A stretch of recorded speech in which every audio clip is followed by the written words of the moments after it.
Iba a visitar a mi esposo al hospital cuando una enfermera me detuvo en el pasillo y susurró: «Señora, su nuera estuvo aquí anoche».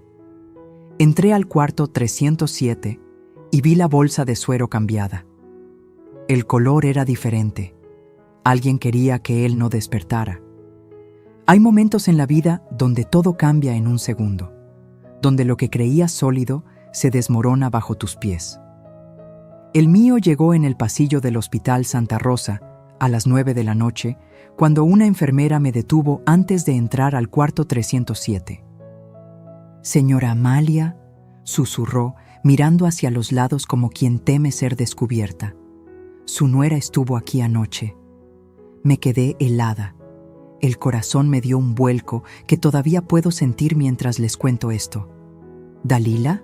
¿A qué hora?», pregunté, tratando de mantener la voz firme. La enfermera apretó los labios. Tenía ojeras profundas, el cabello recogido en una coleta despeinada. Se notaba que había trabajado demasiadas horas seguidas. Cerca de las 3 de la madrugada. Entró con una llave que no sé de dónde sacó. No estaba en el registro de visitas. El aire se me escapó de los pulmones. 40 años de matrimonio me habían enseñado a leer entre líneas. 40 años construyendo un imperio textil desde cero junto a Héctor me habían dado instinto para detectar cuando algo no cuadraba. Y esto no cuadraba para nada. «¿Por qué me dice esto?», alcancé a murmurar. Ella miró al piso, nerviosa. Sus dedos temblaban ligeramente cuando los entrelazó frente a ella. «Porque cambió la bolsa de suero, y yo no recibí ninguna orden médica para hacerlo». El mundo se detuvo. Empujé la puerta del cuarto 307 con manos temblorosas. El olor a desinfectante me golpeó primero, ese aroma que se te mete en la ropa y ya no se va. La luz del pasillo iluminaba apenas la silueta de mi esposo en esa cama de hospital que parecía tragárselo entero. Héctor llevaba 5 días inconsciente. 5 días desde que un derrame cerebral lo tumbó en medio de la oficina, frente a sus empleados, frente a los documentos que revisaba obsesivamente las últimas semanas. 5 días en los que yo había dormido en esa silla incómoda junto a él, rogándole a la Virgen de Guadalupe que abriera los ojos. 5 días aferrada a la esperanza de que el hombre que había sido mi compañero, mi socio, mi todo, regresara a mí. Me acerqué despacio a la cama. El sonido del monitor cardíaco marcaba un ritmo constante, tranquilizador, pero mis ojos fueron directo a la bolsa de suero que colgaba del poste metálico. Y entonces lo vi.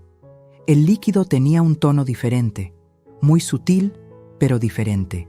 No era el transparente cristalino de siempre. Había algo ligeramente amarillento en él, como si alguien hubiera disuelto algo ahí dentro. Las rodillas me flaquearon. Me sostuve del barandal de la cama, sintiendo cómo el frío del metal me subía por los brazos. Miré el rostro de Héctor, tan quieto, tan pálido. Sus cejas grises que siempre había encontrado distinguidas, ahora parecían más blancas contra su piel ceniza. «¿Qué está pasando?», susurré en la oscuridad del cuarto. Pero en el fondo, una parte de mí ya lo sabía. Una parte de mí que había ignorado señales durante meses, quizás años, finalmente despertaba gritando: «Dalila, mi nuera». La esposa de mi hijo Mauricio. La mujer que entró a nuestra familia hace 8 años con una sonrisa perfecta y palabras de miel, pero cuyos ojos nunca llegaban a sonreír del todo cuando me miraba. ¿Qué hacía en este cuarto a las 3 de la madrugada? ¿Por qué cambió la bolsa de suero? Salí del cuarto tambaleándome. La enfermera seguía ahí, esperando. Ahora entendía por qué. Ella también había visto algo. Ella también sabía que algo andaba terriblemente mal. «¿Usted es nueva en el turno de noche?», le pregunté, mi voz apenas un hilo. «Llevo 3 semanas. Por eso sé que esto no es normal». Me apoyé contra la pared del pasillo. Un médico pasó corriendo hacia otro cuarto. Una camilla rodó cerca de nosotras. La vida del hospital seguía su curso mientras la mía se desmoronaba. ¿Tiene cámaras?, fue lo único que se me ocurrió preguntar. Ella negó con la cabeza, pero luego dudó. En los pasillos sí, no en los cuartos. Algo es algo, pensé. Gracias. Miré su credencial. Gracias, Lucía. No sabe lo que significa que me haya dicho esto. Ella asintió, pero vi miedo en sus ojos. Miedo de las consecuencias de haberse atrevido a hablar. En ese momento no lo supe, pero ese miedo estaba más que justificado. Volví a entrar al cuarto. Esta vez encendí la luz. Necesitaba verlo todo, examinarlo todo. La bolsa de suero, el tubo que conectaba con el brazo de Héctor, la vía intravenosa perfectamente colocada. Todo parecía normal a simple vista. Pero yo sabía que no lo era. Me senté en esa silla que conocía de memoria cada queja de sus resortes rotos. Tomé la mano fría de Héctor entre las mías y la apreté. ¿Qué viste, mi amor?, le susurré. ¿Qué descubriste que te puso así? Porque ahora lo entendía. Héctor no había tenido un derrame por casualidad. No a los 68 años, estando en perfecta forma, cuidándose como lo hacía. Algo lo había llevado a ese punto. Algo o alguien. Y ahora, alguien no quería que despertara. Mi teléfono vibró en el bolso. Era un mensaje de Mauricio. Mamá, ¿sigues en el hospital? Ya deberías descansar. Yo puedo quedarme esta noche. Miré ese mensaje durante largo rato. Mi hijo, mi primogénito, el niño que había cargado en brazos, el joven al que había enviado a la universidad, el hombre al que había puesto a cargo de parte del negocio familiar. ¿Cuánto sabía él? ¿Cuánto estaba involucrado? No respondí el mensaje. En su lugar, marqué un número que tenía guardado desde hacía años y que nunca pensé que usaría. Doctor Salazar, soy Amalia Rentería, esposa de Héctor Maldonado, el paciente del 307. Necesito que mañana a primera hora me haga un favor. Necesito que analice el contenido de la bolsa de suero que está conectada a mi esposo. Y necesito que nadie, absolutamente nadie, sepa que estamos haciendo esto. Hubo un silencio al otro lado de la línea. Señora Amalia, ¿hay algo que deba saber? Pronto lo habrá, doctor. Por ahora, solo necesito que confíe en mí. Colgué antes de que pudiera hacer más preguntas. Esa noche no dormí. Me quedé sentada en esa silla, sosteniendo la mano de Héctor, vigilando esa bolsa de suero como si mi vida dependiera de ello. Porque quizás no era mi vida la que pendía de un hilo, era la suya. Y alguien en mi propia familia quería cortarlo. Si esta historia te está atrapando tanto como a mí me dolió vivirla, suscríbete al canal, porque lo que viene a continuación es solo el principio de una pesadilla que nunca imaginé vivir dentro de mi propia sangre. Pero todavía no sabía lo peor. Todavía no sabía cuánto tiempo llevaba pasando esto frente a mis ojos y cuánto había ignorado por amor a mi hijo. El doctor Salazar llegó a las 6 de la mañana antes del cambio de turno. Traía consigo un maletín negro y una expresión que me dijo que había entendido la urgencia sin necesidad de explicaciones. Extrajo una muestra del suero mientras yo montaba guardia en la puerta. Mis manos sudaban. Cada paso en el pasillo me hacía brincar. En 2 horas tendrá resultados, señora Amalia. Le llamaré directo a su celular. Asentí sin palabras. ¿Qué podía decir? ¿Gracias por ayudarme a descubrir si mi familia está envenenando a mi esposo? Me quedé ahí, de pie junto a la ventana, viendo amanecer sobre Puebla. La ciudad despertaba ajena a mi tormento. Los vendedores ambulantes ya acomodaban sus puestos. El olor a pan recién horneado subía desde la panadería de la esquina. Todo seguía normal allá afuera, pero en mi mundo nada volvería a serlo. Cerré los ojos y me permití recordar. Porque necesitaba entender cómo había llegado hasta aquí. Cómo una familia que construimos con tanto amor se había convertido en esto. Héctor y yo nos conocimos en 1985. Yo tenía apenas 23 años y trabajaba como costurera en una fábrica textil del centro. Él era el hijo del dueño, pero no de esos que se la pasan en fiestas gastando la herencia. No. Héctor llegaba a las 5 de la mañana, antes que todos. Revisaba cada máquina, conocía a cada empleado por su nombre. Nos enamoramos entre rollos de tela y el ruido de las máquinas industriales. Su padre se opuso al principio. Yo no era de su clase, decía. Pero Héctor me defendió, me eligió.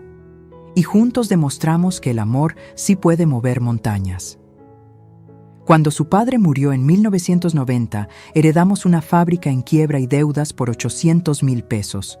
Todo el mundo nos daba por vencidos, pero nosotros trabajamos día y noche. Yo diseñaba, él vendía, yo administraba, él negociaba. En 10 años levantamos el negocio. En 20, teníamos 3 locales comerciales en diferentes ciudades. Hoy ese imperio vale 47 millones de pesos. 47 millones que construimos con callos en las manos y madrugadas sin dormir. Tuvimos 3 hijos. Mauricio llegó primero, en 1983, antes de casarnos. Luego Leonor y finalmente Rodrigo. Los 3 crecieron viendo nuestro esfuerzo. Los 3 prometieron continuar el legado. Pero la vida tiene formas extrañas de torcer los planes. Leonor se enamoró de un español y se fue a Barcelona hace 12 años. Rodrigo consiguió trabajo en una petrolera canadiense y vive en Calgary. Llaman cada semana, envían fotos de los nietos, pero están lejos. Tan lejos que a veces siento que los perdí. Solo Mauricio se quedó, mi primogénito, mi hijo mayor, el que juró nunca abandonarnos. Lo pusimos a cargo de la gestión administrativa hace 5 años. Confiamos en él. Le dimos acceso a las cuentas, a los proveedores, a todo. Porque era nuestro hijo. Porque pensamos que nadie cuidaría mejor el negocio familiar que la propia sangre. Y entonces llegó Dalila. La conoció en un congreso de empresarios textiles en Guadalajara. Ella trabajaba como asistente de eventos. Tenía 28 años, 15 menos que Mauricio. Era hermosa. Eso no podía negarlo. Cabello negro largo hasta la cintura, ojos verdes que parecían ver a través de ti, una sonrisa que podía iluminar o congelar dependiendo de su humor. Al principio, intenté darle la bienvenida. Organicé una comida familiar, le regalé un rosario bendecido por el párroco, hasta le ofrecí enseñarle las recetas tradicionales de la familia. Pero ella siempre encontraba formas sutiles de rechazarme. Llegaba tarde a las reuniones. Olvidaba avisarnos de eventos importantes. Cuando yo hablaba, miraba su teléfono. ¿Y Mauricio? Mauricio cambió. Dejó de visitarnos los domingos. Ya no pedía consejos sobre el negocio. Cuando veníamos a su casa, Dalila siempre tenía una excusa para salir. Las cenas familiares se volvieron tensas, llenas de silencios incómodos. Héctor lo notó. Intentó hablar con Mauricio varias veces, pero nuestro hijo se ponía a la defensiva. Ya no soy un niño, papá. Tengo mi propia familia ahora. Como si tener esposa significara olvidar de dónde venías. Las cosas empeoraron hace 2 años. Héctor llegó una noche pálido, con un sobre Manila en las manos. Se encerró en su estudio durante horas. Cuando salió, tenía los ojos rojos. ¿Qué pasó?, le pregunté asustada. Después hablamos, Amalia. Ahora necesito pensar. Al día siguiente fue al notario, solo. Cambió el testamento sin decirme qué modificó. Cuando le reclamé, me abrazó fuerte. Confía en mí. Estoy protegiendo lo que construimos juntos. Debí insistir más. Debí obligarlo a explicarme. Pero pensé que tendríamos tiempo. Pensé que cuando estuviera listo, me contaría. Nunca imaginé que el tiempo se nos acabaría tan pronto. Mi teléfono vibró. Era el doctor Salazar. El corazón se me aceleró. Mis dedos temblaron al deslizar la pantalla. Señora Amalia, necesito verla, ahora, en mi consultorio. No dijo más. No hacía falta. Salí del cuarto casi corriendo. Bajé por las escaleras porque no podía esperar el elevador. Llegué a su consultorio sin aliento. Él cerró la puerta. Su rostro era una máscara de preocupación profesional, pero vi algo más en sus ojos: alarma. Quizás hasta miedo. El suero contiene benzodiazepinas, una dosis considerable. Me sostuve del escritorio. Las piernas no me respondían. ¿Qué significa eso? Significa que alguien está sedando deliberadamente a su esposo, manteniendo su sistema nervioso deprimido, evitando que despierte. La habitación giró. ¿Cuánto tiempo lleva pasando esto? Él revisó unos papeles, hizo algunos cálculos. Por los niveles en su sangre, días, quizás desde el principio. Desde el principio. Alguien había estado envenenando a Héctor desde el día 1, y yo, su esposa de 40 años, había estado sentada junto a él sin darme cuenta. Hay algo más, continuó el doctor. Revisé su historial. El derrame de su esposo fue provocado por estrés extremo. Algo lo alteró profundamente días antes. ¿Qué viste, Héctor? ¿Qué descubriste que te puso así? Y más importante, ¿quién no quiere que lo cuentes? Salí de ese consultorio con una verdad que me quemaba por dentro. Mi familia escondía secretos, secretos lo suficientemente oscuros como para matar, y yo estaba a punto de destapar una caja que quizás debí dejar cerrada, pero ya no había vuelta atrás, porque cuando descubres que tu propia sangre es capaz de traicionarte, tienes que decidir hasta dónde estás dispuesta a llegar por la verdad. Volví al cuarto 307 con piernas de gelatina, pero con una determinación de acero que ni yo sabía que tenía. Ese es el problema cuando te empujan al límite. Descubres de qué estás hecha realmente. Y yo estaba hecha de 40 años de luchar junto a un hombre que ahora no podía defenderse solo. Me senté en esa silla gastada y saqué mi celular. Las manos todavía me temblaban, pero ya no de miedo. Era rabia. Una rabia fría que me subía desde el estómago y me nublaba la vista. Empecé a buscar Dálila Montes de Ruiz, mi nuera. La mujer que había entrado a mi familia con ese vestido blanco de encaje y esa sonrisa que prometía respeto y unión. Abrí su Facebook. Normalmente no soy de esas suegras que espían redes sociales, pero esto ya no era normal. Nada de esto lo era. Fui bajando por su perfil. Fotos en restaurantes caros, fotos en el gimnasio, selfies con amigas que yo nunca había conocido. Y entonces algo me detuvo en seco. Una foto de hace 6 meses. Dálila frente al mostrador de una farmacia grande, de esas que venden de todo. Sostenía una bolsa y sonreía a la cámara. El caption decía: preparando mis remedios naturales para la familia. Salud natural, bienestar familiar. Remedios naturales. Amplié la imagen. Detrás de ella, en el mostrador, alcanzaba a verse una caja. No pude leer el nombre completo, pero distinguí las letras CEPAM. El corazón me dio un vuelco. Seguí bajando. Más fotos. Una publicación de hacía un año donde compartía un artículo sobre plantas medicinales que ayudan a dormir mejor. Otra donde hablaba de la importancia de la medicina alternativa. ¿Desde cuándo Dálila se interesaba en esto? Cerré Facebook y busqué su nombre en Google. Necesitaba saber más. Y lo que encontré me heló la sangre. Dálila había estudiado enfermería. 3 años en la Universidad Autónoma de Puebla, de 2012 a 2015. Pero nunca terminó el último año. Nunca sacó su título. Nunca ejerció. ¿Por qué nadie me había dicho esto? Marqué a Leonor. Mi hija contestó al segundo timbre, su voz somnolienta por la diferencia de horario. «Mamá, ¿estás bien? Son las 4 de la mañana aquí». «Leonor, ¿tú sabías que Dálila estudió enfermería?» Silencio. Largo, demasiado largo. «Mamá, ¿por qué preguntas eso ahora?» «Contéstame». Suspiró. Escuché movimiento, probablemente saliendo de la cama para no despertar a su esposo. «Sí, lo sabía. Mauricio me lo contó cuando empezaron a salir. Dijo que ella había dejado la carrera porque no era lo suyo. ¿Por qué importa?» Cerré los ojos. El dolor de cabeza empezaba a martillarme las sienes. ¿Y nunca te pareció extraño que nunca lo mencionara? Mamá. La voz de Leonor se volvió cautelosa. ¿Qué está pasando realmente?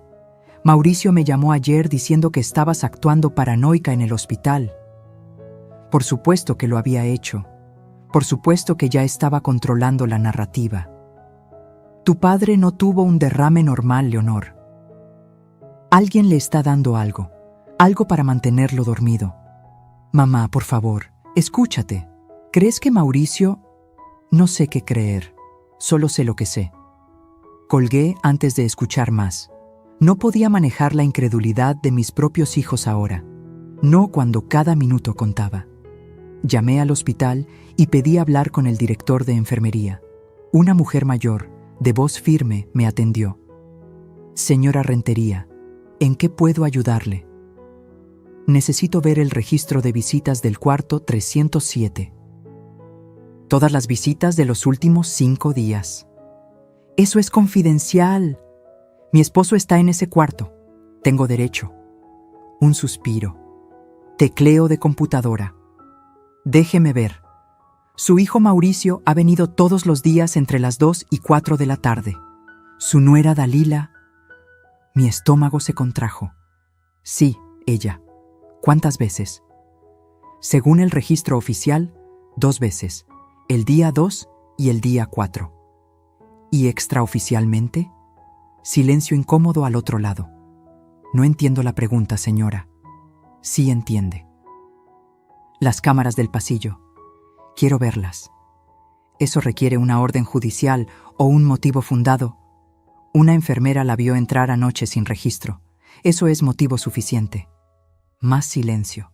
Luego, en voz más baja. Tendría que hacer una solicitud formal. Y llevará tiempo. No tenía tiempo. Héctor no tenía tiempo. Colgué y me quedé mirando a mi esposo. Su pecho subía y bajaba con regularidad mecánica. El monitor pitaba constante. Parecía estable. Pero yo sabía la verdad. Cada hora que pasaba con esa droga en su sistema era una hora más lejos de despertar. Mi teléfono sonó. Número desconocido. ¿Sí? Señora Amalia, soy Lucía, la enfermera de anoche. Su voz sonaba tensa, asustada. ¿Estás bien? Me llamaron a la oficina esta mañana. Dijeron que cometí errores en mi turno, que reporté cosas sin evidencia. Me suspendieron. El estómago se me hundió. ¿Suspendida? ¿Por qué? Alguien se quejó de mí, alguien con influencia, y creo saber quién fue. Dalila. Tenía que ser Dalila. De alguna forma se enteró que Lucía me había advertido. Lo siento mucho, Lucía. Esto es culpa mía. No, me interrumpió. Esto es culpa de quien está haciendo algo malo. Escuche, antes de que me sacaran, guardé algo. Las grabaciones de las cámaras del pasillo de los últimos 5 días. Las tengo en un USB. Me levanté de golpe de la silla. ¿Dónde estás? Cafetería del hospital, mesa del fondo, tengo gorra roja. Llegué en menos de 3 minutos. Lucía estaba ahí, hundida en la silla, con ojeras más profundas que la noche anterior. Cuando me vio, sacó un USB pequeño de su bolso y lo deslizó sobre la mesa. No sé si sirva de algo, pero ahí está todo. Cada entrada, cada salida, cada visita nocturna que no debería haber pasado. Tomé el USB como si fuera oro.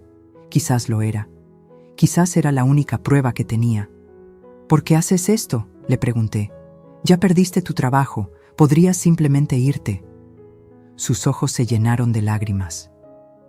Porque mi mamá murió hace 2 años en un hospital. Los doctores dijeron que fue un paro cardíaco súbito. Pero yo sé que no fue así. Mi cuñada era la única que la visitaba de noche, y cuando mamá murió, descubrimos que había cambiado su testamento una semana antes. Todo le quedó a mi hermano. Se limpió las lágrimas con el dorso de la mano. Nadie me creyó. Todos dijeron que estaba loca de dolor, pero yo sé lo que vi. Y cuando vi a su nuera entrar anoche con esa llave, con esa actitud, reconocí la misma mirada, la misma urgencia. Le tomé la mano sobre la mesa. Estaba fría. Gracias, Lucía. No sabes lo que esto significa. Solo prométame una cosa, señora Amalia. Si descubre que tengo razón, no deje que se salgan con la suya, porque a veces la justicia necesita que alguien luche por ella. Salí de esa cafetería con el USB apretado en mi puño. No sabía qué encontraría en esas grabaciones, pero algo me decía que después de verlas ya no habría vuelta atrás. Porque algunas verdades, una vez descubiertas, lo cambian todo para siempre. Llegué a casa por primera vez en 5 días. La casa que Héctor y yo compramos hace 30 años. La que remodelamos juntos, donde criamos a nuestros hijos, donde celebramos Navidades y cumpleaños. Ahora se sentía vacía, fría, como si supiera que algo terrible estaba por revelarse entre sus paredes. Prendí la computadora con manos temblorosas. Inserté el USB. Y cuando empezaron a reproducirse esos videos, entendí que mi vida tal como la conocía había terminado. Porque hay cosas que no puedes dejar de ver una vez que las has visto. Y lo que apareció en esa pantalla iba a destruir a mi familia, o a salvarla. El primer video empezó a reproducirse. Fecha: 16 de octubre, 02:47 AM. El pasillo del tercer piso del hospital, iluminado apenas por las luces de emergencia. Durante 30 segundos no pasó nada. Solo el pasillo vacío, el brillo del piso recién trapeado, el carrito de medicamentos estacionado junto a la pared. Entonces ella apareció. Dalila caminaba rápido, pegada a la pared, mirando hacia ambos lados. Llevaba jeans oscuros y una sudadera con capucha. Nada del maquillaje perfecto que siempre lucía. Nada de la elegancia que presumía en redes sociales. Se veía como lo que era, alguien que no quería ser vista. Llegó a la puerta del cuarto 307. Sacó algo del bolsillo, una llave. La metió en la cerradura con movimientos precisos, como si lo hubiera hecho antes. Como si supiera exactamente cómo abrir sin hacer ruido. Entró. La puerta se cerró detrás de ella. 4 minutos después, salió. Caminó aún más rápido hacia el elevador y desapareció. Sentí náuseas. Tuve que pausar el video y respirar hondo. Las manos me sudaban sobre el mouse. ¿Qué había hecho en esos 4 minutos? Abrí el segundo archivo. Fecha: 17 de octubre, 03:15 AM. La misma escena. Dalila entrando. Esta vez tardó 6 minutos adentro. Cuando salió, ajustó su sudadera y miró directamente a la cámara por un segundo. Sus ojos brillaban extraños bajo la luz fluorescente. Fríos. Calculadores. No era la mirada de alguien visitando a un familiar enfermo. Era la mirada de alguien ejecutando un plan. El tercer video casi me mata. Fecha: 18 de octubre, 02:33 AM. Esta vez no venía sola. Mauricio apareció primero en el pasillo. Mi hijo, mi primogénito. El niño que había cargado, alimentado, educado. Vestía una chamarra oscura, gorra de béisbol, las manos metidas en los bolsillos. Se detuvo frente al cuarto 307 y sacó su celular. Escribió algo. 30 segundos después, Dalila apareció por el otro extremo del pasillo. Se encontraron frente a la puerta. Hablaron. No podía escuchar qué decían, pero vi la tensión en los gestos. Mauricio señalaba hacia la puerta. Dalila negaba con la cabeza. Él insistía. Ella finalmente asintió. Entraron juntos. Esta vez estuvieron dentro 8 minutos. Cuando salieron, Mauricio miró hacia ambos lados del pasillo, nervioso, mientras Dalila guardaba algo en su bolso. Algo pequeño. Un frasco, quizás. Una jeringa. Se fueron por lados opuestos, como si no se conocieran, como si no fueran esposos, como si no acabaran de salir del mismo cuarto donde mi esposo yacía indefenso. Detuve el video. Me levanté de la silla. Caminé hasta el baño y vomité todo lo que tenía en el estómago, que no era mucho. Hacía días que apenas probaba bocado. Me miré al espejo. Una mujer de 67 años me devolvió la mirada. cabello gris recogido en un chongo despeinado, ojeras profundas, piel pálida, ropa arrugada que llevaba puesta desde ayer. Parecía 10 años más vieja que hace una semana, pero en mis ojos había algo nuevo, algo duro, algo peligroso. Volví a la computadora. Necesitaba verlo todo. Cada segundo, cada entrada, cada salida. Había más videos. En el del 19 de octubre, Dalila pasaba 20 minutos dentro del cuarto. En el del 20, volvía a entrar a las 04:00 am, cuando el hospital está más dormido, cuando menos enfermeras rondan los pasillos. Cada noche, todas las noches desde el derrame de Héctor. Y en 3 de esas noches, Mauricio montaba guardia afuera. Las lágrimas empezaron a caer sin que pudiera controlarlas. No eran lágrimas de tristeza, eran de rabia pura, de traición, de un dolor tan profundo que no tenía nombre. Mi hijo, mi propio hijo, sonó el timbre de la casa. Me sequé la cara con violencia y fui a abrir, lista para enfrentar lo que fuera. Era Mauricio. Estaba ahí parado en el umbral, con esa sonrisa que conocía desde que nació, la misma sonrisa que usaba de niño cuando hacía una travesura. Solo que ahora sabía que detrás de esa sonrisa vivía un monstruo. Mamá, ¿estás bien? No has contestado mis mensajes. Quise gritarle, quise empujarlo, quise preguntarle cómo podía estar haciendo esto, pero me contuve. Porque algo en mí supo que si mostraba mis cartas ahora, perdería la partida. Estoy cansada, Mauricio. Solo vine a bañarme y cambiarme. Intentó entrar. Di un paso bloqueando la entrada. Mejor descansa bien, mamá. Yo me quedo con papá hoy. Por supuesto que quería quedarse. Por supuesto que quería seguir controlando la situación. No, yo vuelvo en 1 hora. Mamá, llevas días sin dormir. Déjame ayudarte. He dicho que no. Mi voz sonó más dura de lo que pretendía. Vi un destello en sus ojos. Sorpresa. Tal vez sospecha. Está bien, dijo finalmente levantando las manos. Como quieras, pero si necesitas algo. Lo que necesito es que mi esposo despierte. ¿Puedes darme eso, Mauricio? Algo cambió en su expresión. Algo oscuro cruzó su rostro por una fracción de segundo antes de que volviera a colocar la máscara. Todos queremos eso, mamá. Todos estamos preocupados. Se fue. Lo vi subir a su camioneta nueva. Una Toyota último modelo. ¿Cuánto había costado? ¿300,000 pesos? ¿400,000? ¿De dónde había sacado el dinero para comprarla? Cerré la puerta con llave. 2 cerraduras. La cadena de seguridad. Algo que nunca hacía de día. Volví a la computadora. Copié todos los videos a mi celular, a una memoria USB nueva, a la nube. No iba a perder esta evidencia. Entonces llamé al abogado de la familia, el licenciado Vargas, un hombre de 60 años que había redactado todos nuestros contratos desde hace 20 años. Amalia, ¿cómo está Héctor?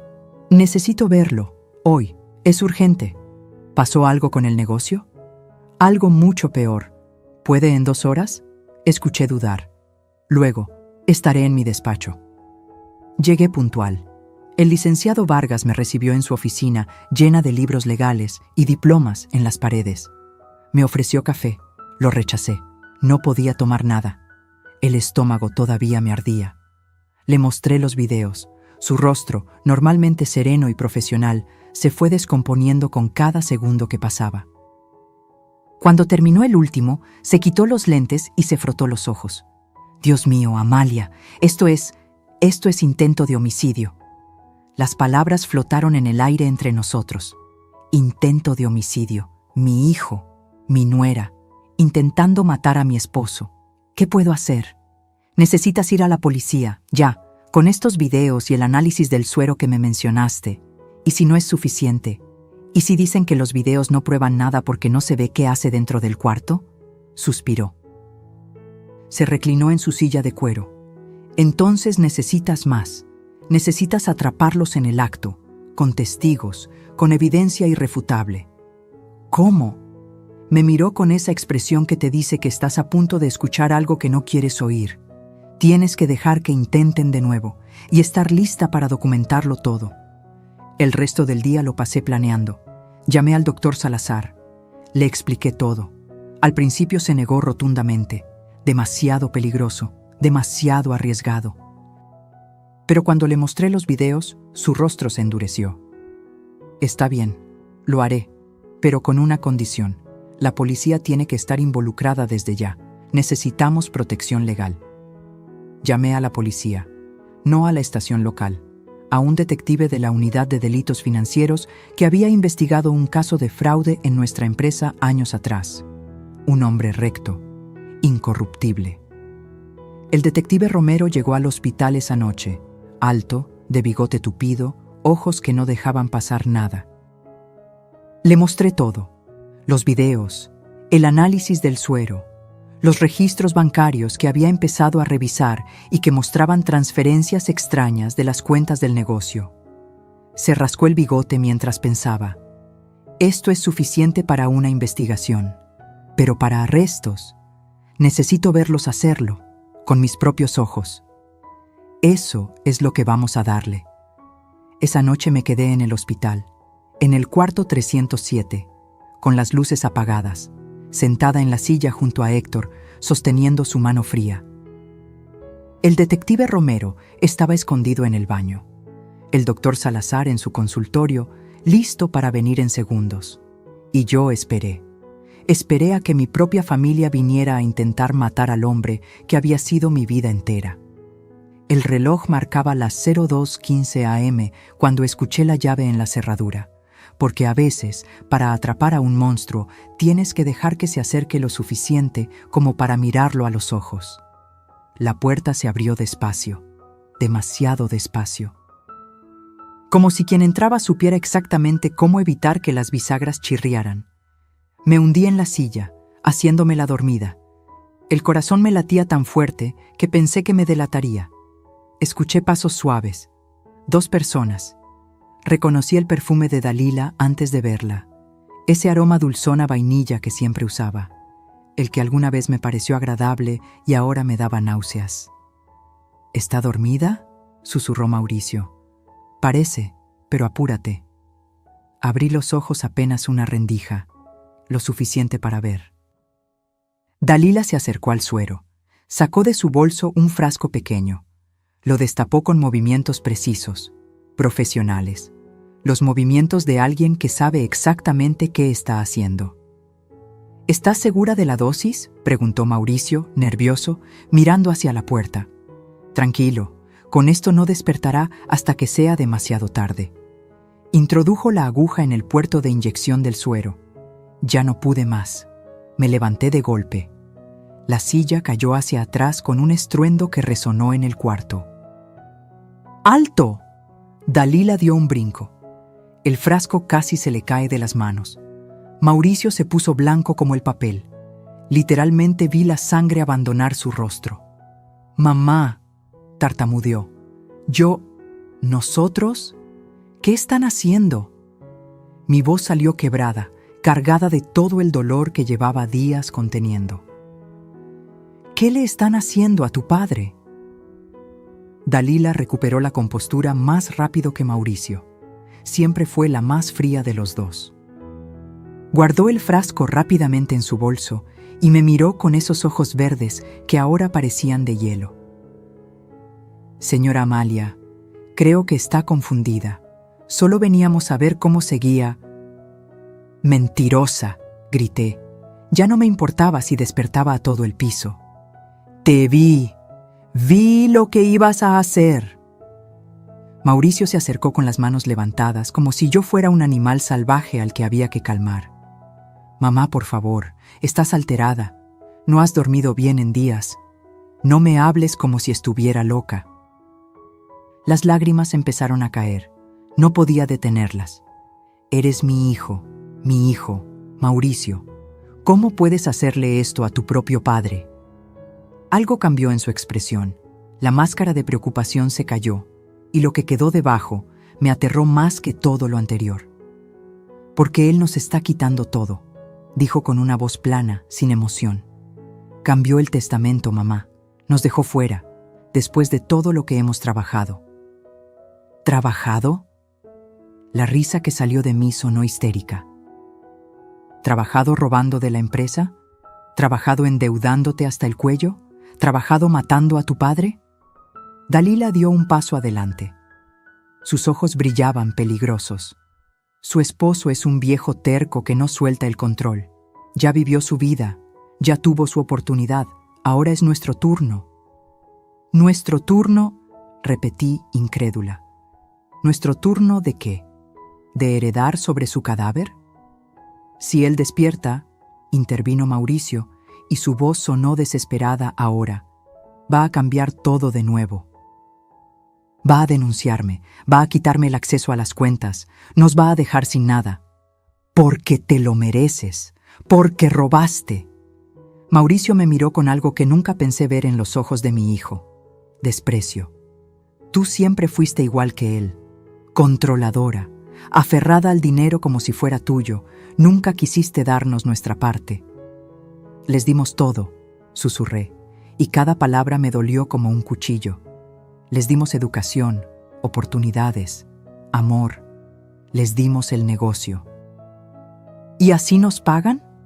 Ustedes nos dieron migajas, escupió Dalila.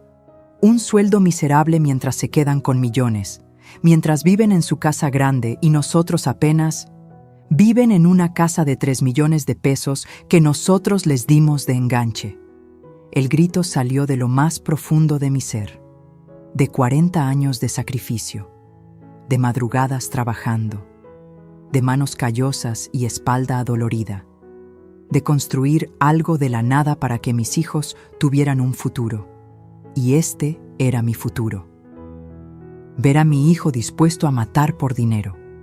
Dalila sacó su celular. Llamaré a seguridad.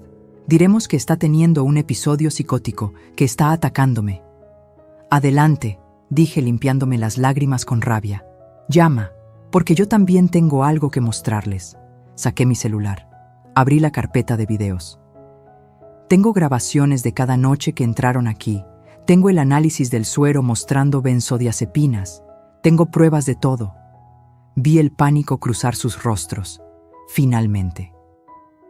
Finalmente sentían miedo. «Estás mintiendo», dijo Dalila, pero su voz tembló. ¿Quieres apostar tu libertad a eso? Mauricio me arrebató el celular de las manos. Lo hizo con tanta fuerza que me raspó la palma. «¡Dame eso! Mauricio, suéltame!» Forcejeamos. Mi propio hijo, el bebé que había amamantado, el niño que había curado de fiebres y pesadillas, ahora me lastimaba para proteger su secreto. La puerta se abrió de golpe. El detective Romero entró con 2 oficiales uniformados. Detrás venía el doctor Salazar, quietos, todos. Mauricio me soltó como si mi piel quemara. Dalila intentó correr hacia la salida. Un oficial le bloqueó el paso. Dalila Montes, Mauricio Maldonado, quedan detenidos por intento de homicidio y adulteración de medicamentos. «¡Esto es un malentendido!», gritó Dalila. «Ella está enferma, está inventando cosas». El detective levantó una grabadora pequeña que había estado en su bolsillo todo el tiempo. Las copias de los videos ya estaban registradas ante la fiscalía y el hospital para que nada pudiera desaparecer. Tenemos todo grabado, cada palabra, incluyendo la parte donde admite estar envenenando al paciente. Vi cómo les ponían las esposas, vi cómo leían sus derechos, vi cómo mi hijo me miraba con odio puro mientras lo sacaban del cuarto. «Esto es tu culpa», me escupió. «Tuya. Siempre arruinas todo». Y esas fueron las últimas palabras que mi hijo me dirigió esa noche. Me desplomé contra la pared. Las piernas no me sostenían más. El doctor Salazar me ayudó a sentarme antes de que cayera al piso. «¿Está bien, señora Amalia?» No estaba bien.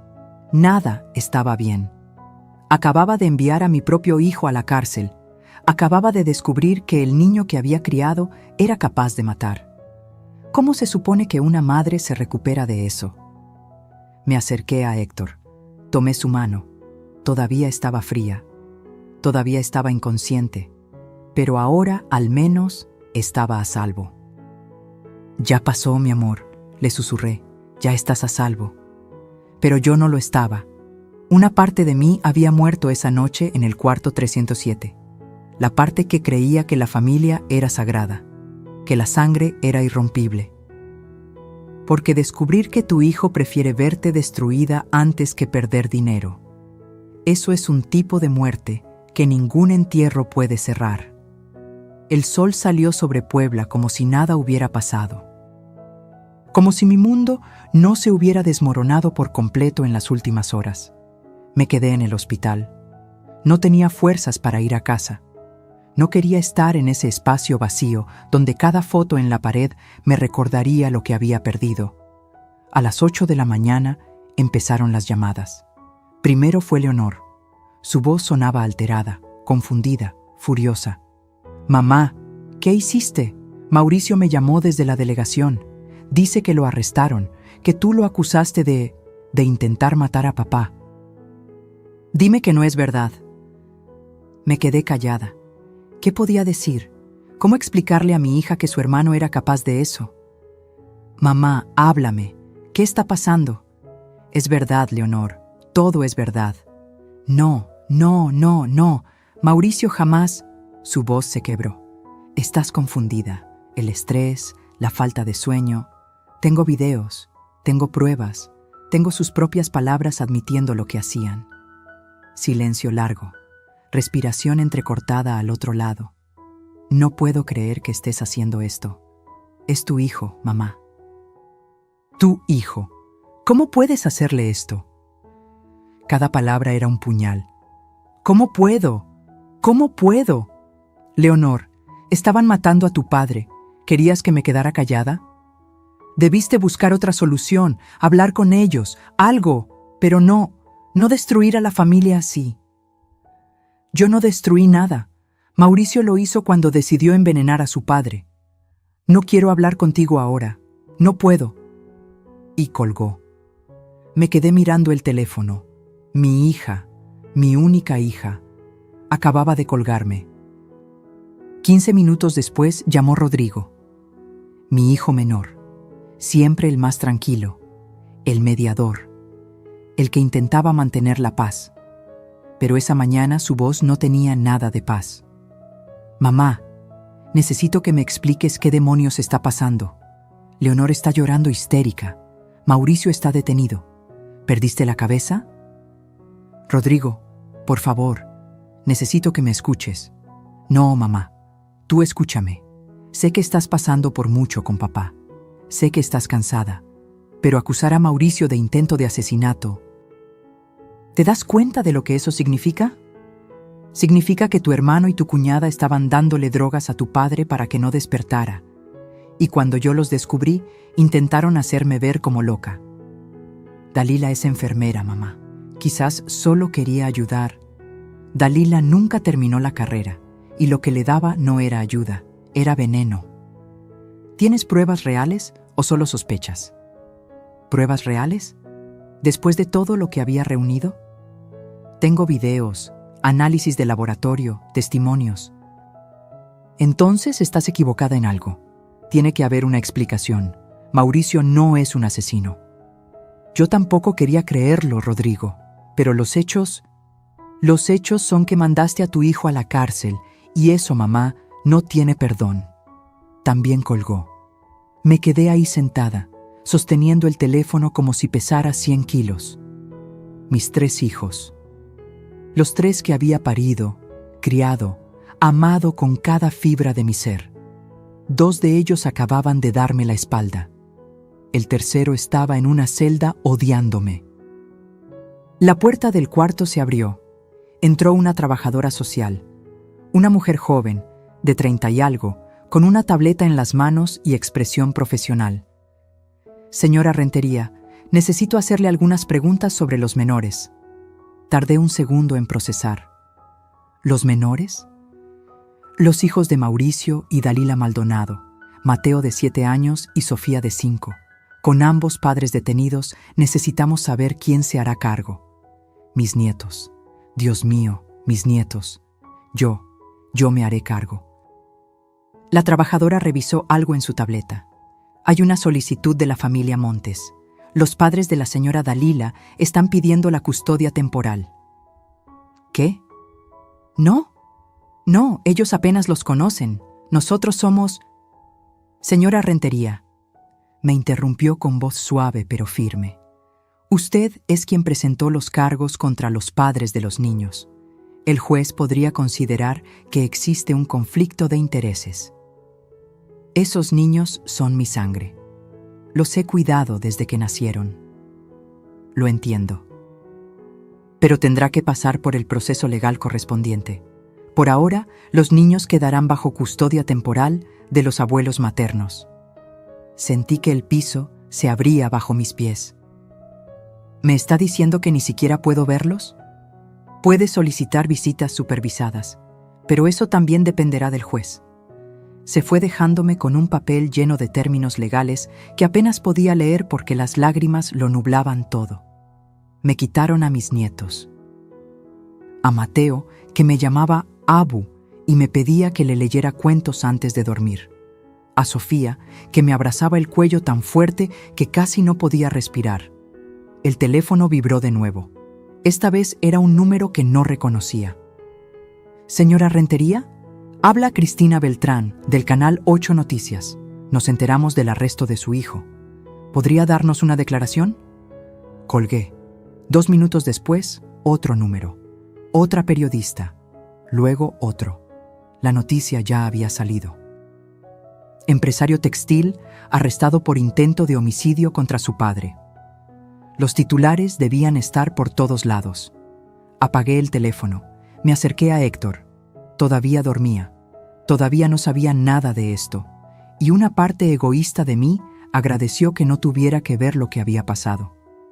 ¿Hice bien?, le pregunté en voz baja. ¿Hice lo correcto? Silencio. Solo el pitido del monitor. Perdí a nuestros hijos, a nuestros nietos.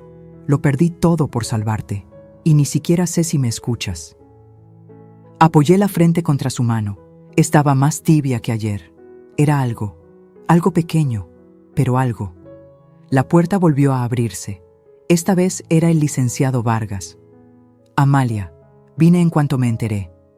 Me incorporé, limpiándome la cara rápidamente. ¿Ya salió en las noticias? En todas.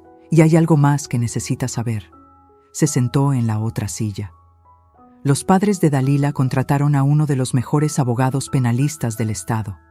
Van a pelear esto con todo. Que peleen. Tengo pruebas. Las tienen. Pero también tienen dinero para una buena defensa. Y van a usar todo contra usted.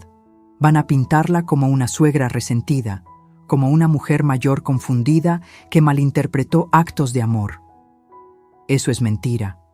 Lo sé. Pero ellos van a crear duda razonable, y necesito que esté preparada para lo que viene. Lo que venía. Un juicio, testimonios. Mauricio frente a mí en una corte. Mis otros hijos probablemente testificando a su favor. No sé si puedo hacer esto, admití. Era la primera vez que lo decía en voz alta. El licenciado me puso una mano en el hombro. Puede, y va a hacerlo. Porque si no lo hace, esas personas quedarán libres y lo intentarán de nuevo. Tenía razón. Por supuesto que tenía razón. Pero esa tarde, sentada sola en ese cuarto de hospital, con mi esposo inconsciente y mi familia destrozada, me sentí más sola que nunca en mi vida. Porque a veces, hacer lo correcto significa quedarte completamente sola. Y duele más de lo que jamás imaginaste que algo podría doler. Pasaron 3 días. 3 días en los que no recibí una sola llamada de mis hijos. 3 días vigilando a Héctor día y noche, aterrada de que alguien más viniera a terminar lo que Mauricio y Dalila empezaron. El doctor Salazar había ordenado cambiar todo el suero, limpiar el sistema de Héctor, pero el daño ya estaba hecho. Las benzodiazepinas llevaban días acumulándose en su cuerpo. Necesita tiempo, me explicó el doctor. Su cerebro está luchando por despertar, pero el medicamento lo mantiene suprimido. Podría tardar días, quizás semanas. Semanas que yo pasaría sola. La 4ª noche, Cuando el turno cambiaba y el hospital quedaba más silencioso, mi teléfono vibró. Número desconocido. Iba a ignorarlo, pero algo me hizo contestar. ¿Señora Amalia? Era una voz de mujer, nerviosa, casi susurrante. ¿Quién habla? Soy Lucía, la enfermera. Necesito verla. Tengo algo que debe saber. El corazón me dio un vuelco. ¿Dónde estás? Cafetería del hospital, en 20 minutos. Y señora, venga sola. Colgó antes de que pudiera preguntar más. Miré a Héctor. Odiaba dejarlo solo aunque fuera 5 minutos. Pero algo en la voz de Lucía me decía que esto era importante. Pedí a una enfermera del turno que vigilara el cuarto. Le di mi número. Si alguien que no sea médico intenta entrar, me llama inmediatamente. Bajé por las escaleras. La cafetería estaba casi vacía a esa hora. Solo 2 médicos en una mesa del fondo y una señora de limpieza trapeando. Lucía estaba en la esquina más alejada. Llevaba una gorra, lentes oscuros aunque estábamos adentro, y una chamarra que la cubría hasta el cuello. Parecía alguien huyendo. Me senté frente a ella. Tenía las manos envueltas alrededor de un vaso de café que claramente ya estaba frío. «Gracias por venir», dijo sin mirarme a los ojos. «¿Qué pasó, Lucía? ¿Estás bien?» Finalmente levantó la mirada. Tenía un moretón en la mejilla, amarillento, de varios días. «¿Quién te hizo eso?» «No importa. Lo que importa es esto». Sacó un sobre manila de su mochila y lo deslizó sobre la mesa. Después de que me despidieron, seguí investigando, porque sabía que algo no cuadraba. Abrí el sobre. Había documentos, impresos, registros médicos. ¿Qué es esto? Registros de farmacia, de los últimos 14 meses. Cada compra de medicamentos controlados que se hizo con recetas a nombre de doctores de este hospital. Empecé a revisar. Había decenas de páginas, cientos de transacciones. No entiendo. Mire la página 17, las recetas firmadas por el doctor Guzmán. Busqué, ahí estaba, una lista larga de compras. Clonazepam, diazepam, lorazepam, todas benzodiazepinas, todas en cantidades grandes. Y el doctor Guzmán murió hace 2 años. Alguien estuvo usando su firma para comprar medicamentos ilegalmente. La sangre se me heló. ¿Quién? Lucía sacó otra hoja. Una copia de una credencial de farmacia. El nombre en la identificación decía Dalila Montes. Su nuera trabajó 6 meses en la farmacia del hospital. Hace 3 años. Nadie recordaba su nombre hasta que empecé a preguntar. Pero ella tenía acceso a los sellos de los doctores, a las recetas, a todo. Las manos me temblaron sosteniendo ese papel. ¿Esto significa que lleva años planeando esto? O peor, que ya lo hizo antes. Me recargué en la silla. La cabeza me daba vueltas. ¿Hiciste antes? ¿A quién? Lucía respiró hondo, como preparándose para decir algo terrible. Investigué a la familia de su nuera. Su suegro materno murió hace 4 años, supuestamente de un paro cardíaco durante la noche. En un hospital, Dalila era su única visitante nocturna. Sentí náuseas. ¿Y la herencia? Toda fue para la madre de Dalila, quien curiosamente le transfirió 500,000 pesos a su hija 2 meses después. Dios mío, esto era peor de lo que había imaginado. No era la primera vez. Dalila había matado antes y había salido impune. ¿Por qué me dices todo esto? Podrías meterte en problemas. Los ojos de Lucía se llenaron de lágrimas. Porque necesito que alguien le crea.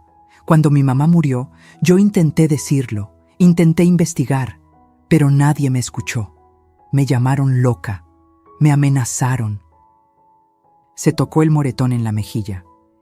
Mi hermano hizo esto. Me dijo que si seguía hablando, sería peor. Le tomé la mano sobre la mesa. Lo siento mucho, Lucía.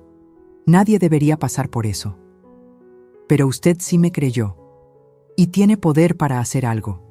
Por favor, no deje que se salga con la suya, no otra vez. Guardé los documentos en mi bolso. ¿Puedo quedarme con esto? Hice copias. Esas son suyas. También incluí los contactos de 2 empleados de la farmacia que recuerdan a Dalila. Están dispuestos a testificar si los protegen. El detective Romero los contactará. Te lo prometo. Lucía se levantó para irse. Yo también me levanté y la abracé. Ella se aferró a mí como si fuera un salvavidas. Gracias, susurré. Eres más valiente de lo que crees. No soy valiente. Tengo miedo todo el tiempo, pero el miedo no puede ganarnos siempre. A veces hay que hacer lo correcto aunque nos cueste todo. Se fue por la puerta trasera. La vi desaparecer en la noche y recé porque estuviera a salvo. Meses después, supe que Lucía fue recontratada en otro hospital. Cuando me llamó para contarlo, me dijo entre risas, a veces decir la verdad sí tiene recompensa. Volví al cuarto 307 con el sobre apretado contra mi pecho. Estas pruebas cambiaban todo. Ya no era solo el intento con Héctor. Era un patrón. Era premeditación. Era suficiente para asegurar que Dalila nunca volviera a hacer daño a nadie. Llamé al detective Romero. Contestó al segundo tono.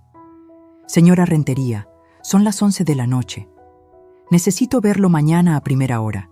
Tengo evidencia nueva. Dalila ya hizo esto antes y puedo probarlo. Silencio. Luego. Estaré en su hospital a las 7 en punto. Esa noche dormí un poco mejor. Por primera vez en días sentí que no estaba completamente sola, que había personas buenas dispuestas a ayudar aunque eso les costara.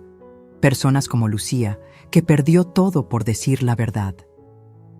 Y yo no iba a desperdiciar su sacrificio, porque la justicia no siempre viene de donde esperas. A veces viene de los lugares más rotos, de las personas más heridas, que entienden mejor que nadie lo que significa luchar. El detective Romero llegó puntual. Lo recibí en la sala de espera del hospital con 2 cafés y el sobre manila que Lucía me había dado. Revisó cada documento en silencio. Su expresión se oscurecía con cada página. Cuando terminó, se quitó los lentes y se frotó los ojos. Esto es oro puro, señora Amalia. Con esto podemos demostrar que su nuera tiene un patrón, que lo de su esposo no fue un arranque emocional, sino algo calculado.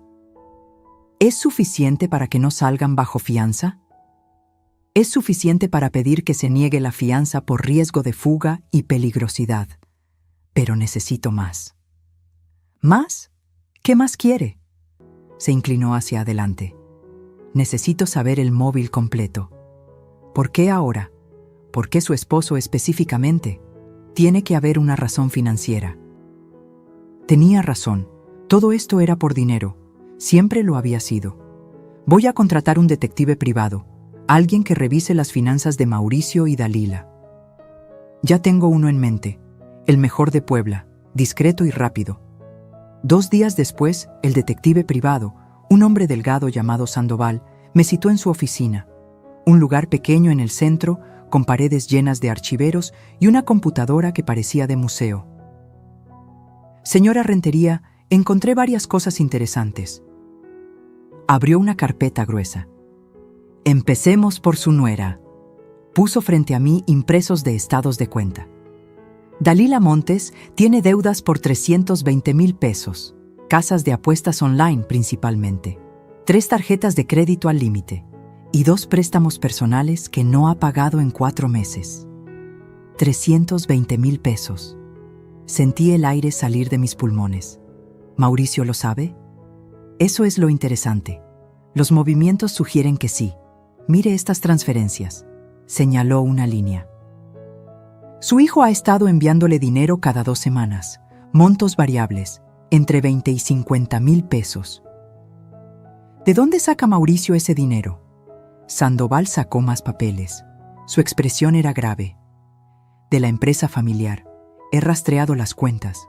Su hijo tiene acceso a una cuenta corporativa que maneja gastos operativos. En los últimos 14 meses ha desviado 2,100,000 pesos. El mundo se detuvo. ¿2 millones? 2,100,000 exactos. Lo hacía en cantidades pequeñas. 10,000 aquí, 20,000 allá. Creaba facturas falsas de proveedores, servicios que nunca se prestaron, lo suficientemente bajo como para no levantar alarmas en auditorías rutinarias. Las lágrimas empezaron a caer. No podía detenerlas. Mi hijo, el hijo al que habíamos puesto a cargo de la administración, el que prometió cuidar el legado familiar, nos había estado robando durante más de un año. ¿Héctor lo sabía? Sandoval asintió lentamente. Su esposo contrató sus propios auditores hace 2 meses. Encontraron las irregularidades. Tengo las comunicaciones. Sacó más papeles. Su esposo iba a presentar una denuncia formal. El día antes del derrame tenía cita con su abogado para firmar los documentos. Todo encajaba. Héctor descubrió el robo. Iba a denunciar a Mauricio. Y el estrés de esa decisión, denunciar a su propio hijo, le provocó el derrame cerebral. ¿Por qué no me lo dijo? Según las notas de su abogado, su esposo quería protegerla. Pensaba resolver esto legalmente, recuperar el dinero y solo entonces contarle. Típico de Héctor, siempre intentando cargar solo con los problemas difíciles. Hay algo más, continuó Sandoval. Encontré el testamento modificado de su esposo, el cambio que hizo hace 2 años. Me tensé. ¿Qué dice? Desheredó completamente a Mauricio. Todo queda dividido entre usted, Leonor y Rodrigo.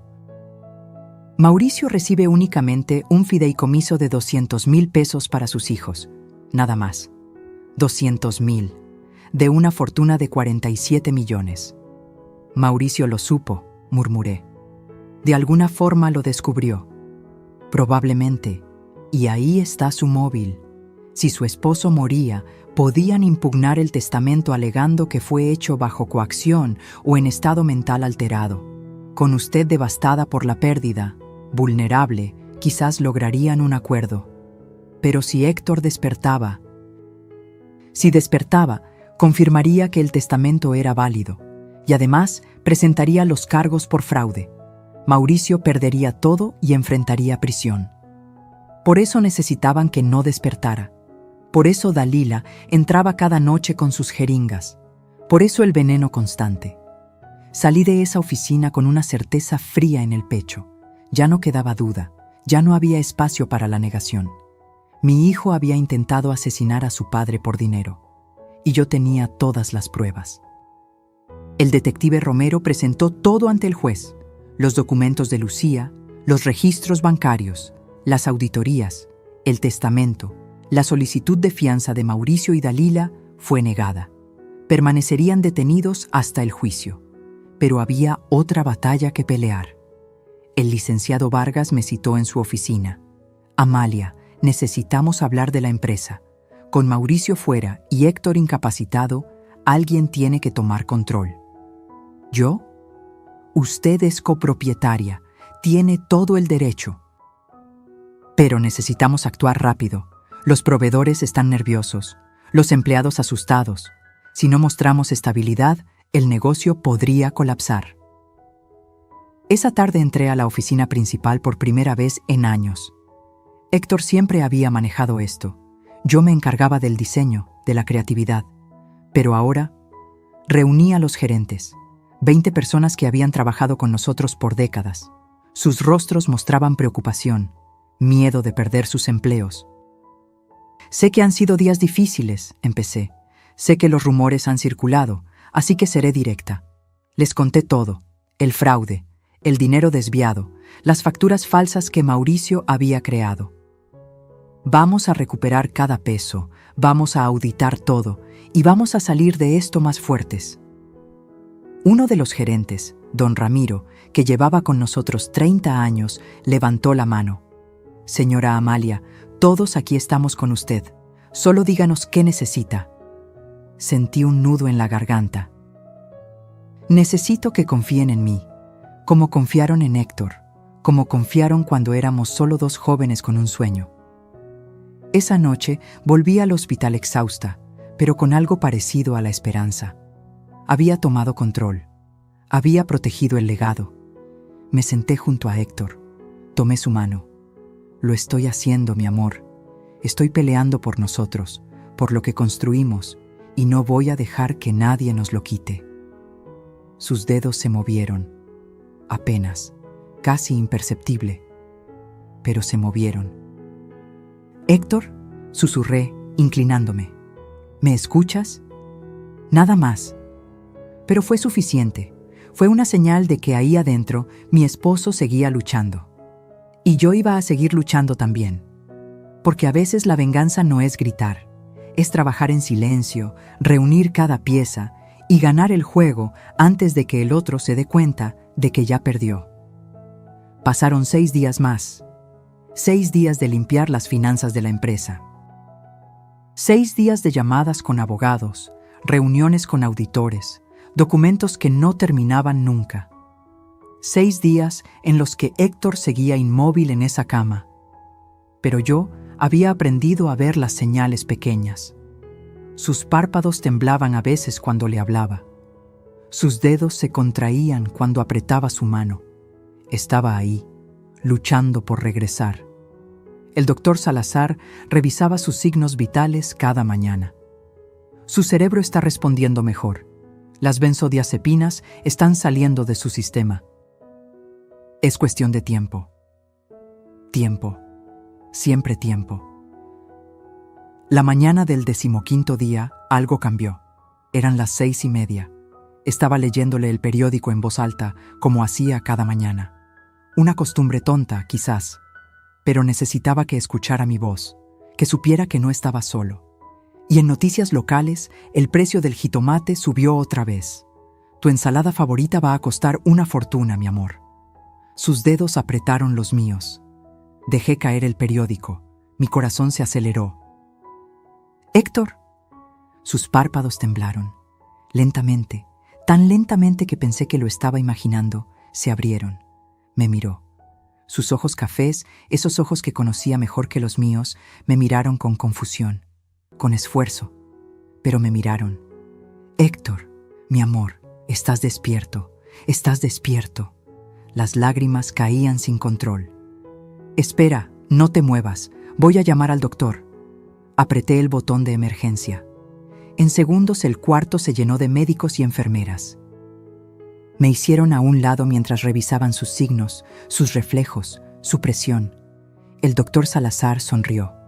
Una sonrisa genuina que iluminó su rostro cansado. «Señor Maldonado, ¿puede escucharme? Apriete mi mano». Héctor apretó. «Excelente. ¿Puede decir su nombre?» Los labios de Héctor se movieron. Salió apenas un susurro ronco, rasposo por días sin usar. «Héctor». Lloré más fuerte. Lo había logrado. Había despertado. Los médicos hicieron más pruebas. Verificaron que pudiera mover ambas piernas, ambos brazos. Revisaron su visión, su memoria inmediata. Todo funcionaba. Tendría que hacer terapia, recuperar fuerza, pero su cerebro estaba bien. Cuando finalmente nos dejaron solos, me senté en el borde de la cama y tomé su mano con las 2 mías. «Pensé que te había perdido». Héctor me miró. Sus ojos se llenaron de lágrimas. «Lía». Cada palabra le costaba esfuerzo. «Mauricio». Se dio cuenta. Incluso después de días inconsciente, lo sabía. «Shh, no hables todavía, descansa». Pero él negó con la cabeza. Apretó mi mano con más fuerza. «Tengo que decir». Respiró hondo. «El dinero, lo descubrí. 2 millones. Lo sé, mi amor, lo sé todo». Sus ojos se abrieron más. Sorpresa, miedo. «¿Cómo?» «Porque intentaron matarte, Héctor, y yo no iba a quedarme con los brazos cruzados». Le conté todo. Los videos, el suero envenenado, la detención, las pruebas que había reunido. Cada palabra parecía golpearlo como un puñetazo. Cuando terminé, lágrimas corrían por sus mejillas. «Mi hijo», susurró quebrado. «Nuestro hijo. Ya no es el niño que criamos. No sé en qué se convirtió, pero no podía dejar que te hiciera daño». Héctor cerró los ojos. El dolor en su rostro era insoportable. No era dolor físico. Era el dolor de un padre que acaba de descubrir que su hijo quiso matarlo. Hice mal, dijo finalmente. Debí contarte. No, protegerte. Ya no importa. Lo importante es que estás vivo y vamos a salir de esto. 2 horas después, el detective Romero entró al cuarto acompañado de una notaria pública. Necesitaban la declaración oficial de Héctor. Mi esposo, todavía débil, todavía batallando para hablar, contó todo con voz quebrada. Explicó cómo descubrió las irregularidades en las cuentas hace 2 meses, cómo contrató auditores externos sin que nadie lo supiera, cómo confirmó que Mauricio había desviado 2.100.000 pesos. Iba a denunciarlo, dijo. Ese día, el día del derrame. ¿Por qué ese día específicamente?, preguntó el detective. Porque encontré esto. Con manos temblorosas sacó su celular de la mesa lateral. Buscó entre sus correos y mostró uno. Mauricio pidió acceso a la cuenta principal, la grande, 50 millones. El aire se salió del cuarto. ¿50 millones? Repetí. Dijo que necesitaba hacer inversión urgente, pero yo ya sabía que se lo iba a robar todo. Esa fue la gota que derramó el vaso. No solo los 2 millones. Mauricio quería todo. Quería vaciarnos completamente. Le dije que no, continuó Héctor. Le dije que sabía lo que había hecho, que iba a denunciarlo. ¿Qué dijo él? El rostro de Héctor se descompuso. Me llamó viejo egoísta. Dijo que lo tenía controlado toda su vida, que era hora de que soltara el poder. Respiró tembloroso. Y luego me sentí mal. El pecho me apretó y ya no recuerdo más. El estrés del enfrentamiento con su hijo le provocó el derrame. Y luego, mientras yacía inconsciente, vulnerable, ese mismo hijo intentó asegurarse de que nunca despertara. La notaria certificó cada palabra. El detective grabó todo. Era evidencia irrefutable. Necesito que analicen el suero, agregó Héctor de repente. Sé que Dalila estudió enfermería. Nunca confié en ella. Ya lo hicimos, le dije suavemente. Estaba lleno de benzodiazepinas. Te mantenían sedado. Héctor cerró los ojos. Una lágrima rodó hasta la almohada. Mi hijo quiso matarme. No había respuesta para eso. No había palabras que hicieran ese dolor más pequeño. El detective se levantó para irse. Con esta declaración, el caso está cerrado. Irán a juicio. Y con toda la evidencia que tenemos, les darán condena máxima. Cuando todos se fueron, me acosté en la cama al lado de Héctor. Algo que nunca había hecho, pero necesitaba sentirlo cerca, vivo, real. Perdimos a Mauricio, susurró él. Lo perdimos hace tiempo, solo que no nos dimos cuenta. Los nietos. Vamos a pelear por ellos. Cuando estés más fuerte, cuando todo esto termine, vamos a traerlos de vuelta. Héctor me abrazó con la poca fuerza que tenía. Y ahí, en esa cama de hospital, después de 2 semanas de pesadilla, finalmente sentí que podíamos respirar. El peor peligro había pasado. Ahora venía la justicia. Porque despertar no es solo abrir los ojos, es enfrentar una verdad que preferiría seguir durmiendo para no conocer. El juicio comenzó 3 meses después. 3 meses en los que Héctor hizo terapia física y recuperó casi toda su movilidad. 3 meses en los que reconstruimos la empresa, recuperamos el dinero robado vendiendo las propiedades que estaban a nombre de Mauricio. 3 meses en los que no vi a mis nietos. La sala del tribunal estaba llena. Periodistas, curiosos, empleados de nuestra empresa que vinieron a apoyarnos. Y en la primera fila, del otro lado, los padres de Dalila. Me miraban con odio puro. Mauricio entró primero, esposado, vestido con el uniforme naranja de la cárcel. Había perdido peso, Tenía ojeras. Cuando sus ojos se encontraron con los míos, no vi arrepentimiento. Vi resentimiento. Dalila entró después, todavía hermosa, todavía con esa pose de superioridad, como si esto fuera un inconveniente temporal, como si tuviera alguna carta escondida. El juicio duró 2 semanas. La fiscalía presentó los videos, uno por uno. La sala entera los vio entrar de noche al cuarto. Vio a Dalila con sus jeringas. Vio a Mauricio montando guardia. Presentaron el análisis del suero, las benzodiazepinas, las cantidades letales acumuladas. Presentaron el testimonio de Lucía. Ella subió al estrado temblando, pero con voz firme contó todo. Cómo vio a Dalila cambiar el suero. Cómo la despidieron por hablar. Presentaron los registros de la farmacia, las recetas falsas, el patrón de compras durante años. Incluso mostraron un caso anterior en el que un familiar de Dalila había muerto en circunstancias similares. El patrón era imposible de negar. Y presentaron la auditoría completa. Cada peso robado, cada factura falsa, los 2.100.000 pesos desviados en 14 meses. El abogado de Dalila intentó crear duda. Dijo que ella solo quería ayudar, que los medicamentos eran para calmar la ansiedad de Héctor, que todo fue un malentendido. Pero cuando la fiscal le preguntó por qué entonces lo hacía de madrugada, sin autorización médica, usando llaves robadas, no tuvo respuesta. El abogado de Mauricio intentó pintarlo como víctima, un hijo manipulado por una esposa ambiciosa, un hombre con problemas de juego que cometió errores pero nunca quiso lastimar a nadie. Entonces la fiscal mostró los mensajes de texto, mensajes entre Mauricio y Dalila de las semanas previas al derrame de Héctor. Ya no aguanto a mi padre. Controla todo. Cuando se vaya, todo será nuestro. ¿Y si no se va pronto? Hay formas de acelerar las cosas. La sala quedó en silencio. Luego vinieron los mensajes después del derrame. ¿Cuánto tiempo más? Unas noches más.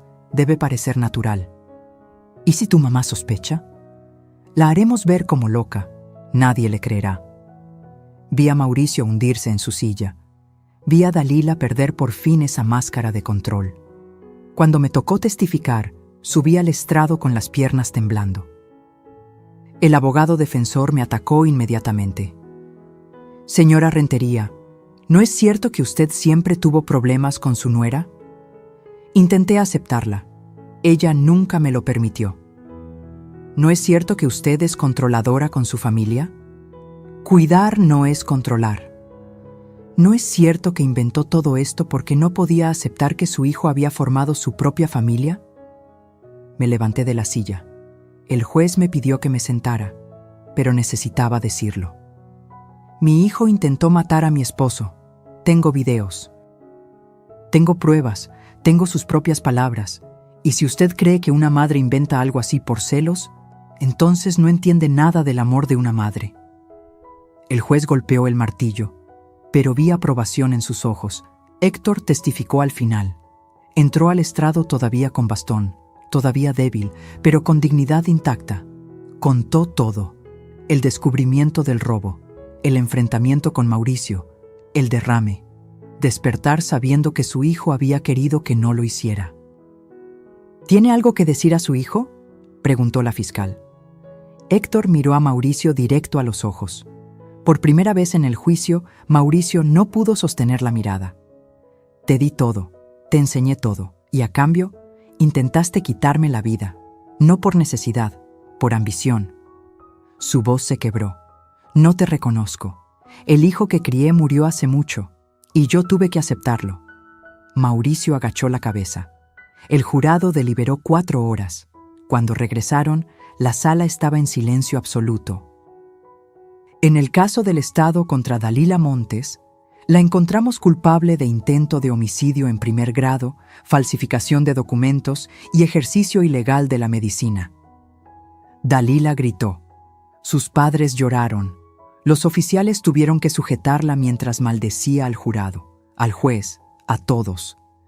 En el caso del Estado contra Mauricio Maldonado, lo encontramos culpable de complicidad en intento de homicidio, fraude corporativo y lavado de dinero. Mauricio no dijo nada, solo cerró los ojos. La sentencia llegó una semana después. Dalila, 12 años de prisión sin posibilidad de reducción de condena. Mauricio, 8 años de prisión, más restitución completa de los 2.100.000 pesos. El tribunal ordenó la devolución inmediata del dinero a la empresa. Cada peso fue recuperado en menos de 6 meses. Salimos del juzgado tomados de la mano, Héctor y yo. Como cuando éramos jóvenes y el mundo entero estaba en nuestra contra, pero nos teníamos el uno al otro. El licenciado Vargas nos acompañó hasta la salida. Había llevado el caso de principio a fin, como un soldado de la ley que no acepta medias verdades. Los periodistas nos rodearon. Flashes, preguntas gritadas, micrófonos en la cara. ¿Cómo se siente, señora Rentería? No me sentía victoriosa, me sentía vacía. Había ganado el caso, pero perdido a mi hijo. Me siento agradecida de que haya justicia, y triste por lo que pudo haber sido y nunca será. En 3 semanas después, ganamos la custodia de Mateo y Sofía. Los padres de Dalila pelearon. Dijeron que éramos demasiado viejos, que los niños necesitaban juventud. Pero el juez vio las cuentas bancarias, vio que los Montes vivían de préstamos, vio que habíamos sido los principales cuidadores de esos niños desde su nacimiento. Custodia otorgada a los abuelos paternos. La tarde que los trajimos a casa, Mateo preguntó: «Abu, ¿cuándo regresan papá y mamá?». Héctor se arrodilló frente a él. Le tomó las manos. «Van a estar fuera mucho tiempo, campeón. Hicieron cosas malas, pero nosotros vamos a cuidarte. Y nunca, nunca te vamos a abandonar». Sofía me abrazó la pierna. ¿Podemos quedarnos para siempre? Para siempre, mi amor. Leonor y Rodrigo tardaron meses en volver a llamarme. El tiempo y las pruebas públicas les mostraron la verdad, pero las heridas familiares no sanan con sentencias. Esa noche, cuando los niños dormían, Héctor y yo nos sentamos en la terraza. La misma donde celebrábamos los cumpleaños, donde planeábamos el futuro. «Perdimos un hijo», dijo él, «pero salvamos 2 nietos, y nos salvamos entre nosotros». Me tomó la mano. 43 años juntos, y todavía me sorprendes. ¿Por qué? Porque cuando todo se derrumbó, no te rendiste, peleaste, como lo has hecho siempre. 3 años después, en nuestro aniversario 46, recibimos una carta de la prisión. Era de Mauricio. «Mamá, papá, sé que no merezco perdón. Pero necesito que sepan, lo siento, todos los días me arrepiento. Todos los días quisiera devolver el tiempo. Mateo y Sofía, ¿están bien? ¿Puedo verlos?». Héctor la leyó en silencio. Me miró. «¿Tú qué dices?». Pensé en todo, en el dolor, en la traición, pero también en esos 2 niños que preguntaban por su padre, una vez al mes, con supervisión, por ellos, no por él. Y así lo hicimos, porque el perdón no significa olvidar. Significa elegir no dejar que el veneno del pasado envenene el futuro. Aprendí que la familia verdadera no es solo sangre, es lealtad. Es estar ahí cuando todo se derrumba. Es Lucía arriesgando su trabajo. Es el licenciado Vargas peleando sin descanso. Es Héctor despertando y eligiendo vivir. Y aprendí que a veces salvar una vida significa romper una familia para poder reconstruirla honestamente. Si esta historia tocó algo en tu corazón, déjame saber en los comentarios de dónde nos estás viendo. Dale like si crees que hice lo correcto. Y suscríbete, porque aquí seguiremos compartiendo historias de mujeres que se negaron a quedarse calladas. Porque la verdadera fortaleza no está en nunca caer. Está en levantarte cada vez, aunque todo y todos te digan que te quedes en el suelo. Aprendí que algunas heridas no cierran, solo dejan de sangrar con el tiempo. Pero mientras haya amor y verdad, siempre hay vida después del dolor.